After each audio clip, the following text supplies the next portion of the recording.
1981 সালে 30 মে রাষ্ট্রপতি জিয়াউর রহমানকে যখন হত্যা করা হয় তখন তিনি ছিলেন নিতান্তই একজন গৃহবধূ। তখন 2 শিশু সন্তানকে নিয়ে ঢাকা সেনানিবাসে থাকতেন বেগম খালেদা জিয়া। রাজনৈতিক দল হিসেবে বিএনপি তখন বিপর্যস্ত এবং দিশেহারা। জিয়াউর রহমানের অনুপস্থিতিতে দলের হাল কে ধরবেন তা নিয়ে বিএনপি নেতারা তখন দ্বিধাগ্রস্ত এবং দলের মধ্যে কোন্দলও ছিল প্রবল।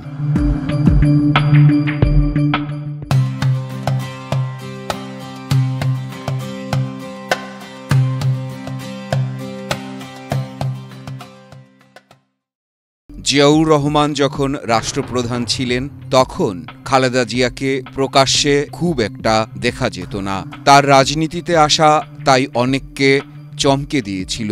সিনিয়র সাংবাদিক শফিক রেহমান তার সংগ্রামী নেত্রী খালেদা জিয়া শীর্ষক লেখায় লিখেছিলেন, জিয়াউর রহমান ক্ষমতাসীন হলেও লাজুক গৃহবধূরূপে তার 2 ছেলে তারেক রহমান পিনো এবং আরাফাত রহমান কোকোকে নিয়ে সাংসারিক কাজে ব্যস্ত ছিলেন তিনি। বিচারপতি আব্দুস সাত্তারের বার্ধক্য এবং দল পরিচালনা নিয়ে অসন্তোষের কারণে তৎকালীন বিএনপির একাংশ খালেদা জিয়াকে রাজনীতিতে নিয়ে আসার চিন্তা করেন। কিন্তু রাজনীতির প্রতি খালেদা জিয়ার তেমন আগ্রহ ছিল না। রাজনৈতিক পর্যবেক্ষকদের মতে এর কয়েকটি কারণ ছিল। প্রথমত, জিয়াউর রহমানের হত্যাকাণ্ড তার মনে গভীর দাগ কেটেছিল এবং তিনি মানসিকভাবে সে ধকল কাটিয়ে উঠতে পারছিলেন না। দ্বিতীয়ত, খালেদা জিয়ার রাজনীতিতে আসার ব্যাপারে পরিবারের দিক থেকে তেমন উৎসাহ ছিল না। এ সময় দলের নেতাকর্মীরা রাজনীতিতে আসার জন্য দিনের পর দিন খালেদা জিয়াকে অনুরোধ করেন। তিনি দলের হাল না ধরলে দল টিকবে না, অনেকে এমনটাও বোঝানোর চেষ্টা করেন। বিএনপির ওয়েবসাইটে দেওয়া তথ্য অনুযায়ী 1982 সালের 3 জানুয়ারি একজন রাজনৈতিক কর্মী হিসেবে খালেদা জিয়া আত্মপ্রকাশ করেন। সেদিন তিনি বিএনপির প্রাথমিক সদস্য লাভ করেন। একই বছর 7 নভেম্বর জিয়াউর রহমানের সমাধিস্থলে শ্রদ্ধা নিবেদন করতে গিয়ে খালেদা জিয়া প্রথম বক্তব্য রাখেন। 1982 সালের 24 মার্চ সে সময়ের সেনাপ্রধান এইচ.এম. এরশাদ এক সামরিক অভ্যুত্থানের মাধ্যমে রাষ্ট্রপতি সাত্তারকে ক্ষমতাচ্যুত করেন। 1983 সালের মার্চ মাসে খালেদা জিয়া দলের সিনিয়র ভাইস চেয়ারম্যান হন এবং এপ্রিল মাসের প্রথমে বিএনপির এক বর্ধিত সভায় তিনি ভাষণ দেন। কয়েক মাস পরই খালেদা জিয়া দলের ভারপ্রাপ্ত চেয়ারম্যান হন। এ সময় এরশাদ বিরোধী আন্দোলনে সক্রিয় হয়ে ওঠেন তিনি। 1984 সালের 10 মে অনুষ্ঠিত বিএনপির জাতীয় কাউন্সিলে বেগম খালেদা জিয়া বিনা প্রতিদ্বন্দ্বিতায় চেয়ারপারসন নির্বাচিত হন। তারপর তার নেতৃত্বেই মূলত বিএনপি বিকশিত হতে শুরু করে।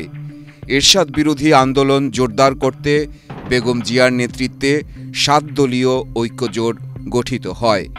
বিএনপির নেতৃত্বাধীন এই জোট 5 দফা দাবিতে আওয়ামী লীগের নেতৃত্বাধীন 15 দলের সাথে যৌথভাবে আন্দোলন শুরু করে।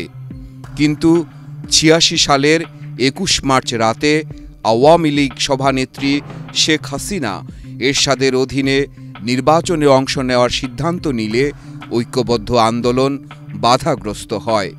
15 দল ভেঙে 8 দল ও 5 দল হয়। 8 দল ও জামায়াতে ইসলামী নির্বাচনে চলে যায়।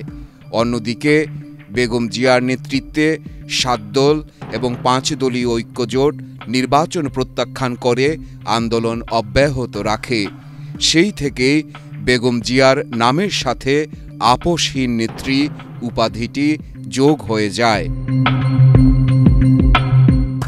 1987 সাল থেকে বেগম খালেদা জিয়া এরশাদ হটাও শীর্ষক 1 দফার আন্দোলন শুরু করেন। আন্দোলনের চাপে এরশাদ তখনকার সংসদ ভেঙে দিতে বাধ্য হন।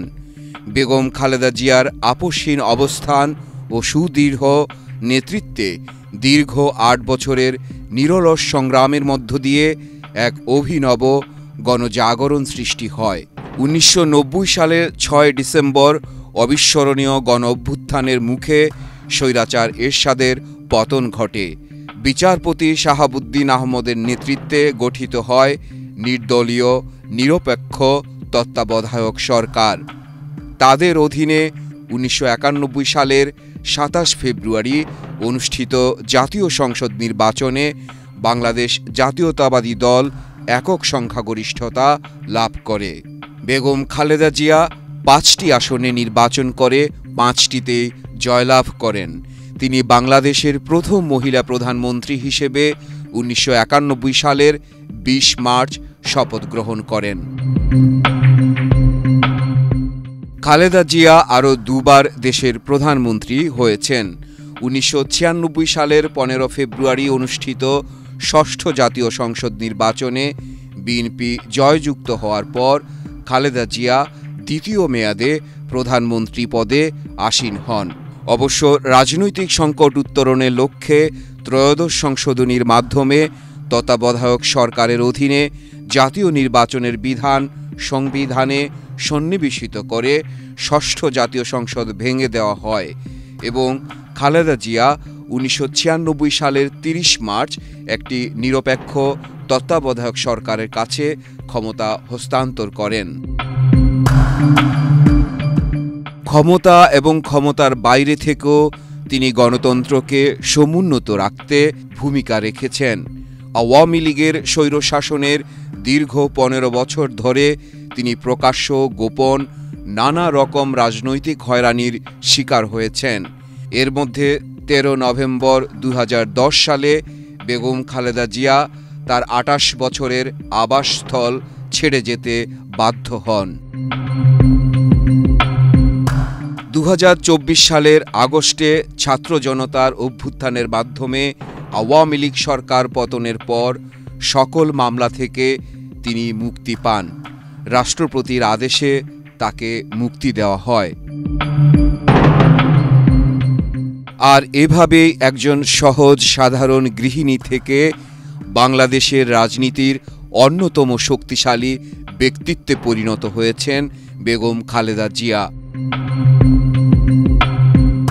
মাহফুজ জুয়েল, বাংলাদেশ প্রতিদিন।